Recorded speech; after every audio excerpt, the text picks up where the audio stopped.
오늘 함께 보실 하나님 말씀은 잠언 11장 31절 말씀입니다. 읽겠습니다. 보라, 의인이라도 이 세상에서 보응을 받겠거든 하물며 악인과 죄인이리요. 아멘.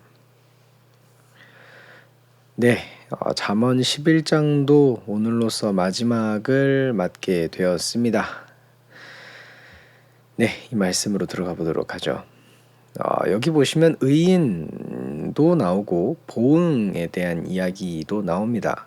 이 내용들이 아무래도 30절에서 살펴보았던 내용과 굉장히 유사하게 보입니다. 그래서 이 말씀을 볼 때 이전 말씀과 이어지는 내용으로도 볼 수 있습니다. 그런데 이거를 확신하기는 조금 그런 게 해석은 뭐 둘째치고 내용만 이렇게 딱 보더라도 각 말씀이 이제 가리키는 바가 살짝 다릅니다. 목적이 다른 거죠. 30절은 그 열매 자체를 설명하고 있는 내용이고요. 31절은 이제 그 의인이 이제 보응을 받으니까 이제 악인과 죄인이요 이러 나오잖아요. 그러니까 포인트 자체가 악인들에 대한 얘기를 하고 싶은 거예요. 이게 이어진 건지 안 이어진 건지 제가 확신이 안 섭니다. 확신할 수는 없지만 개인적으로는 요렇게 생각하는데 뭐냐면 잠언 11장을 엮은 사람이 요 비슷한 내용의 격언들을 좀 가까운 곳에다가 이렇게 모아놓고 배치한 게 아닐까 개인적으로 좀 생각을 하고 있습니다. 네, 여튼 내용으로 좀 더 들어가 보도록 하겠습니다. 이 내용을 보시면 의인이 세상에서 보응을 받는다라고 합니다. 그리고 그것은 이미 기정사실이고 그렇게 의인들이 보응을 받으니까 악인과 죄인도 이 세상에서 보응을 받는 게 당연하다라고 이제 하물며라는 표현을 통해서 얘기를 하고 있죠. 뭐 이런 내용을 보면서 그렇구나 하고 끝낼 수 있다면 참 좋겠는데 이게 좀 이상합니다. 왜냐면요, 우리가 사는 실제 세상은 절대로 이렇게 하하호호한 세상이 아니거든요. 이 말씀과 좀 많이 달라 보이거든요. 이 세상을 보면 악인이 득세하는 것 같고 뭔가 더 잘 되는 것 같고 더 잘 사는 것 같고 사실 그래서 회의감이 들기도 하잖아요. 그쵸? 뭐 악인은 고사하고 의인이라고 우리가 보는 사람들 저 사람은 진짜 자기 한 몸 희생해서 이런 일들을 하는 사람들이구나 라고 하는 사람들을 보면 참 안타까울 때가 많습니다. 그 정의를 위해서 이런 일을 벌였는데 오히려 잘못된 어떤 이제 그런 일을 당하게 된다거나 하는 일들 혹은 그렇게 몸을 바쳐서 그 인생을 바쳐서 국가를 위해 헌신하고 가정을 위해 헌신하고 이웃을 위해 헌신했던 사람들이 그거에 대해서 보상받지 못하고 보응받지 못하는 일들을 우리가 생각보다 많이 보게 되는 것 같습니다. 혹시 지금은 시대가 악해서 그렇고 잠언이 기록된 시대에는 뭐 이 말씀이 맞았었을까요? 당연히 시대적인 문제는 아닐 겁니다. 사람의 본성이라는 게 시대랑은 전혀 상관이 없으니까요. 뭐 전혀까지는 아니더라도 거의 상관이 없죠. 본성은 뭐 그렇죠. 그러면 뭐 성경이 틀린 말을 하는 걸까요?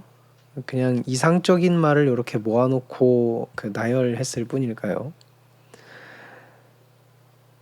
여러분 이게 좀 생각을 해보자면 이 잠언의 저자가 이 사실을 몰랐을 리가 없습니다. 그렇죠? 몰라서 이거를 이렇게 써놨을 리가 없습니다. 다 아는데 그럼에도 불구하고 이렇게 써놨을 겁니다. 오히려 좀 생각해보면 그렇기 때문에 이 말씀을 적어놨는지도 모르겠습니다. 이게 무슨 내용이냐면 무슨 의미냐면 바로 이 말씀을 통해서 첫 번째로는 누구든 공평하신 하나님의 보응을 받는다라는 이 진리를 선포하는 것이고 그리고 두 번째로는 하나님의 관점이 사람과는 다르다는 가르침을 동시에 이 두 가지를 동시에 우리에게 알려주기 위해서 이렇게 적은 게 아닐까라고 생각이 드는 거죠. 직접적으로 좀 얘기해 볼까요? 여러분 의인이 누구죠? 내가 볼 때 선해 보이면 의인인가요? 그냥 우리 사회에서 뭔가 도덕적인 일을 하면 그게 의인인가요? 여러분, 그럼 보응은 뭐죠? 보응은, 우리가 생각하는 보응은 뭐죠? 이 세상에서 보응 받는 방식이 뭐 물질을 좀 많이 이렇게 받으면 그게 보응인가요? 사람들의 인정을 받으면 그게 보응인가요? 보응이 뭐죠? 또 악인은 뭐죠? 죄인은 누구죠? 오히려 성경이 얘기하는 이 악인과 죄인은 굉장히 타이트하지 않나요? 도대체 이 세상에서 악인이 아닌 사람이 누구죠? 죄인이 아닌 사람이 누구죠? 여러분, 오늘 말씀에 나오는 내용처럼 의인은 보응을 받습니다. 성경이 진짜 몇 없는 당대의 의인이다, 하나님이 인정하는 의인이다 라고 하는 사람들을 여러분 생각해 보십시오. 노아는 살리심을 받았고 또 더 이상 이렇게 너희를 진멸하지 않겠다는 약속을 받았습니다. 욥은 어땠습니까? 끝끝내 하나님께서 직접 나타나셔서 욥이 이제야 드디어 제 눈으로 하나님을 바라봅니다 라고 고백하지 않습니까? 끝내 하나님을 본 것입니다. 우리가 30절에서 살펴보았듯이 예수님은 어떠셨죠? 예수님은 열매를 얻으셨습니다. 살아있는 사람을 얻게 되셨습니다.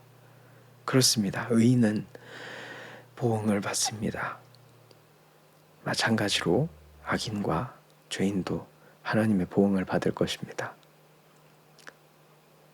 그러니 이 말씀을 통해서 죄인의 길이 아니라 의인의 길에 서야겠다고 다짐해야 하는 것이겠죠.